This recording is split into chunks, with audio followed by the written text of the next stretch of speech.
ইতিহাসে এমন অনেক বই আছে, কিন্তু এমন বই খুব কমই পাওয়া যাবে যা শুধু পড়া হয় না, বরং লক্ষ লক্ষ মানুষের মনে গেঁথে আছে, একেবারে মুখস্থ। কোরআনের গল্পটা কিন্তু শুধু একটা ধর্মগ্রন্থের গল্প না।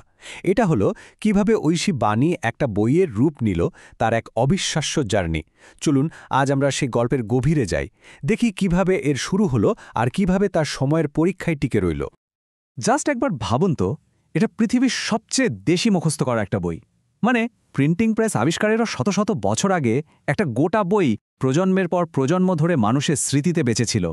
এটা কিন্তু শুধু তোতা পাখির মতো মুখস্থ করা না, এটা ছিল এর বাণীকে হুবহু টিকিয়ে রাখার একটা জীবন্ত মানবিক উপায়। আর ঠিক এই জিনিসটাই কোরআনকে দুনিয়ার আর সব বই থেকে একদম আলাদা করে দেয়। তো প্রশ্নটা হলো, যেটা শুরু হয়েছিল শুধুই ঐশী বাণী হিসেবে, সেটা কিভাবে আমাদের হাতে থাকা এই বইটার চেহারা নিল? এই যে রূপান্তর, এর গল্পটাই কিন্তু আসল চমক। চলুন তাহলে একদম গোড়া থেকে শুরু করা যাক। আলো থেকে গল্পের শুরু, প্রথম ওহী। আমাদের এই জার্নিটা শুরু হচ্ছে আজ থেকে প্রায় ১৪০০ বছর আগে, সপ্তম শতাব্দীর আরবে। সময়টা ছিল ৬১০ খ্রিস্টাব্দ। এমন একটা সময় যখন একজন মানুষের নির্জন ধ্যান পৃথিবীর ইতিহাসকে চিরদিনের জন্য বদলে দিতে যাচ্ছিল। এখান থেকেই একটা আলোর ঝলকানির মধ্যে দিয়ে কোরআনের যাত্রাটা শুরু হয়। মক্কার কোলাহল থেকে বেশ খানিকটা দূরে হেরা পর্বতের একটা শান্ত নিঝুম গুহায় নবী মুহাম্মদ সাল্লাল্লাহু আলাইহি ওয়াসাল্লাম প্রায়ই ধ্যানে বসতেন। ঠিক এমনই এক রমজান মাসের রাতে, যেটাকে কদরের রাত বা লাইলাতুল কদর বলা হয়, চারপাশের নিস্তব্ধতা ভেঙে একটা ঐশী কণ্ঠস্বর শোনা গেল। আর ঠিক ওই মুহূর্তেই কোরআনের প্রথম শব্দগুলো পৃথিবীতে নেমে আসে। একবার শুধু মুহূর্তটা কল্পনা করার চেষ্টা করুন। ফেরেশতা জিবরিল এলেন, আর তার একটাই আদেশ, ইকরা, মানে পড়ুন। কিন্তু নবী, যিনি পড়তেই জানতেন না, তিনি বললেন, আমি তো পড়তে জানি না। এই একই আদেশ তিনবার দেয়া হলো। আর তারপর যা নাজিল হলো সেটাই কোরআনের প্রথম আয়াত, পড়ুন আপনার সেই প্রভুর নামে যিনি সৃষ্টি করেছেন। এই একটা ঘটনা, মাত্র একটা ঘটনা দিয়ে শুরু হয়েছিল প্রায় ২৩ বছর ধরে চলা এক দীর্ঘ ঐশী বাণী নাজিল হওয়ার প্রক্রিয়া। ঐশী বাণী থেকে লিখিত শব্দে সংরক্ষণের ২৩ বছরের যাত্রা। তো প্রথম আয়াত তো নাজিল হলো, কিন্তু এরপরই সামনে এলো একটা বিরাট চ্যালেঞ্জ। এই যে ঐশী বাণী, যেটা শুধু কণ্ঠের মাধ্যমে আসছিল, সেটাকে সময়ের সাথে হারিয়ে যাওয়ার হাত থেকে বাঁচানো যাবে কিভাবে? এর জন্য কিন্তু নবিসানের বেঁচে থাকতেই একটা দারুণ কার্যকর ডুয়াল সিস্টেম তৈরি হয়েছিল। এই সিস্টেমটা ছিল এক কথায় অসাধারণ। একদিকে ছিল মানুষের স্মৃতি, মানে লাইভ হার্ড ড্রাইভের মতো। সাহাবীরা আয়াত নাজিল হওয়ার সাথে সাথেই তা মুখস্থ করে ফেলতেন। আর অন্যদিকে তখন তো আর কাগজ ছিল না, তাই খেজুর পাতা, চামড়া, চ্যাপ্টা পাথর বা পশুর হাড়ের ওপর আয়াতগুলো লিখে রাখা হতো। এই দুটো পদ্ধতি, মানে স্মৃতি আর লেখা, একসাথে কাজ করত একটা চেক অ্যান্ড ব্যালেন্স সিস্টেমের মতো। একটা আরেকটার ভুল ধরিয়ে দিত, আর এভাবেই এর নির্ভুলতা নিশ্চিত করা হতো। এখানে একটা ব্যাপার কিন্তু মাথায় রাখতে হবে, কোরআন কিন্তু অন্য ১০টা বইয়ের মতো একবারে লেখা হয়নি। এটা প্রায় ২৩ বছর ধরে একটু একটু করে বিভিন্ন ঘটনা আর প্রয়োজনের ওপর ভিত্তি করে নাজিল হয়েছিল। এর একটা বড় কারণ ছিল যাতে তখনকার মুসলিমরা প্রত্যেকটা শিক্ষাকে ভালোভাবে বুঝতে পারে, আত্মস্থ করতে পারে আর নিজেদের জীবনে কাজে লাগাতে পারে। সব একসাথে চলে এলে হয়তো সেটা সম্ভব হতো না।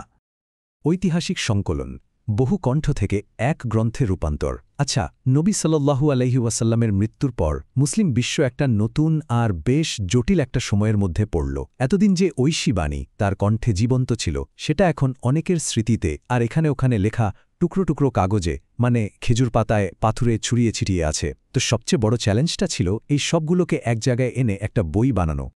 পরিস্থিতিটা আরও ভয়ঙ্কর হয়ে উঠল ইয়ামামার যুদ্ধের পর। এই যুদ্ধে কুরআনের অনেক হাফিজ, মানে যারা পুরোটা মুখস্থ রেখেছিলেন, তারা শহীদ হলেন। তখন মুসলিম নেতারা বুঝতে পারলেন যে এখনই যদি কিছু করা না হয়, তাহলে এই অমূল্য জ্ঞান হয়তো চিরদিনের জন্য হারিয়ে যাবে। এই ভয় আর তাগিদ থেকেই কুরআনের প্রথম অফিসিয়াল সংকলনের কাজটা শুরু করা হয়। তো প্রথম খলিফা আবু বকর দায়িত্বটা দিলেন প্রধান সাহাবী যায়েদ ইবনে সাবিতকে। তার নেতৃত্বে একটা বিশাল কাজ শুরু হলো। তিনি তখন যত লেখা টুকরো ছিল আর যত হাফিজ জীবিত ছিলেন, সবার কাছ থেকে শুনে সবটা এক জায়গায় আনলেন। এরপর প্রত্যেকটা আয়াতকে লিখিত কপির সাথে আর হাফিজদের স্মৃতির সাথে মিলিয়ে মিলিয়ে, মানে ক্রস চেক করে, প্রথম একটা মাস্টার কপি তৈরি করলেন। এটারই নাম দেওয়া হয়েছিল সহিফা। আর এই মহামূল্যবান কপিটা খুব সাবধানে সংরক্ষণের জন্য রাখা হয়েছিল নবী সাল্লাল্লাহু আলাইহি ওয়াসাল্লামের স্ত্রী হাফসার কাছে। কিন্তু গল্পটা এখানেই শেষ না। ইসলাম তখন খুব দ্রুত ছড়িয়ে পড়ছে আরবের বাইরে, পারস্যে, আফ্রিকায়। আর এর সাথে সাথে একটা নতুন সমস্যা দেখা দিল। তৃতীয় খলিফা উসমানের সময় এটা নজরে এলো যে বিভিন্ন এলাকার নতুন মুসলিমরা কোরআন পড়ছেন ঠিকই, কিন্তু তাদের উচ্চারণে আর পড়ার ধরনে বেশ পার্থক্য তৈরি হচ্ছে। এই বিভিন্ন উপভাষা বা ডায়ালেক্টের কারণে মূল বাণীর মধ্যে একটা বিভ্রান্তি তৈরি হওয়ার ভয় দেখা দিল। এই সমস্যাটা সমাধান করতে খলিফা উসমান একটা ফাইনাল আর খুব গুরুত্বপূর্ণ পদক্ষেপ নিলেন। তিনি আবারও জায়েদ ইবনে সাবিতের নেতৃত্বে একটা কমিটি বানালেন। এবারে হাফসার কাছে যে মূল সাইফা কপিটা ছিল সেটাকে বেস হিসেবে ধরা হলো, আর নবীর নিজের যে উপভাষা ছিল অর্থাৎ কুরাইশ ডায়ালেক্ট, সেই অনুযায়ী কুরআনের একটা স্ট্যান্ডার্ড বা প্রামাণ্য সংস্করণ তৈরি করা হলো। এরপর এর বেশ কয়েকটা অফিশিয়াল কপি, যেগুলোকে মুসাফ বলা হয়, তৈরি করে মুসলিম সাম্রাজ্যের বড় বড় শহরগুলোতে পাঠিয়ে দেওয়া হলো। আর ভবিষ্যতে কোনো কনফিউশন যাতে না হয় সেজন্য বাকি সব ব্যক্তিগত বা অসম্পূর্ণ কপি পুড়িয়ে ফেলার নির্দেশ দেওয়া হলো। এই একটা পদক্ষেপই কুরআনের পাঠকে সারা জীবনের জন্য একসুরে বেঁধে দিল। চিরস্থায়ী উত্তরাধিকার, এক অলৌকিক গ্রন্থ। তো এই ছিল কোরআনের বই আকারে আসার ঐতিহাসিক জার্নিটা, যা নিজেই একটা অবাক করার মতো ঘটনা। কিন্তু গল্পটা শুধু ইতিহাসে সীমাবদ্ধ নয়। এবার আমরা দেখব কেন বিশ্বাসীরা এটাকে শুধু একটা নিখুঁতভাবে সংরক্ষিত ঐতিহাসিক বই হিসাবে দেখেন না, বরং একটা জীবন্ত অলৌকিক ঘটনা বা মিরাকল হিসাবে বিশ্বাস করেন। বিশ্বাসীদের কাছে কোরআনের এই নিখুঁত সংরক্ষণ আসলে কোনো মানুষের কৃতিত্ব নয়। তারা এই আয়াতটার দিকে ইঙ্গিত করেন যেখানে বলা হচ্ছে, আমি এই কোরআন নাজিল করেছি এবং আমি এর সংরক্ষক। তাদের বিশ্বাস অনুযায়ী এইটা ছিল ঈশ্বরের নিজের দেওয়া একটা প্রতিশ্রুতি। অর্থাৎ জায়েদ ইবনে সাবিত বা খলিফা উসমানের মতো ব্যক্তিরা যা করেছেন তা আসলে সেই ঐশী পরিকল্পনারই একটা অংশ ছিল মাত্র। কোরআনের অলৌকিকতার দাবির একটা বড় অংশ জুড়ে আছে এর বৈজ্ঞানিক তথ্য।